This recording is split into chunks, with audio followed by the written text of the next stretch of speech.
নামাজ শ্রেষ্ঠ ইবাদত। ফরজ নামাজের পর তাহাজ্জুদ নামাজ আল্লাহ তাআলার কাছে সবচেয়ে প্রিয়। হযরত আবু হুরায়রা রাদিয়াল্লাহু তাআলা আনহু বলেন, রাসূলুল্লাহ সাল্লাল্লাহু আলাইহি সাল্লাম বলেছেন, ফরজ নামাজের পর সব নফল নামাজের মধ্যে শ্রেষ্ঠ হলো তাহাজ্জুদ নামাজ তথা রাতের নামাজ। মহান আল্লাহ তাআলা প্রতি রাতে নিকটবর্তী আসমানে অবতীর্ণ হন।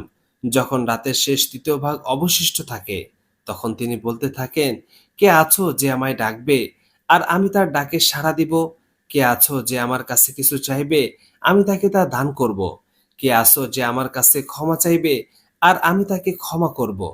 রাসূলুল্লাহ সাল্লাল্লাহু আলাইহি সাল্লাম বলেন, কেউ যদি তার কোনো ইচ্ছা আল্লাহ তাআলার কাছে পেশ করতে চায়, মহান আল্লাহ তাআলার কাছ থেকে কিছু পেতে চায়, সে যেন টানা ৪০ দিন তাহাজ্জুদ নামাজ পড়ে আল্লাহ তাআলার কাছে তার ইচ্ছা চেয়ে নেয়।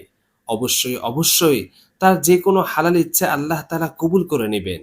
আল্লাহ তাআলা প্রিয় নবী সাল্লাল্লাহু আলাইহি সাল্লামকে বিশেষভাবে রাতে তাহাজ্জুদ নামাজ পড়ার নির্দেশ দিয়েছিলেন। আল্লাহ তাআলা বলেন, হে চাদর আবৃত, রাতের নামাজে দাঁড়ান কিছু অংশ ছাড়া।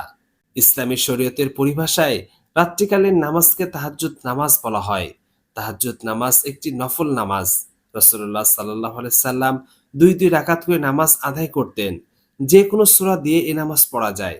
তবে তিনি লম্বা কেরাতে নামাজ আদায় করতেন। তাই লম্বা কেরাতে তাহাজ্জুদ আদায় করা উত্তম।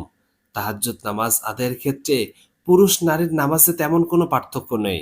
দুই রাকাত করে মোট ৮ রাকাত নামাজ আদায় করতে পারলে ভালো। সময় না থাকলে শুধু ২ রাকাত আদায় করতে পারবেন। রাতের শেষ প্রহরে ঘুম থেকে ওঠার পর তাহাজ্জুদ পড়া সবচেয়ে উত্তম। তবে এশার নামাজের পর থেকে সুবে সাদিকের আগ পর্যন্ত এ নামাজ পড়া যায়। আর এতে তাহাজ্জুদের ফজিলত লাভ হয়।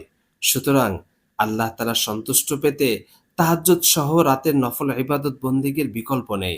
আল্লাহ তাআলা মুসলিম উম্মাহকে তাহাজ্জুদ নামাজ যথাযথভাবে আদায় করার তৌফিক দান করুন।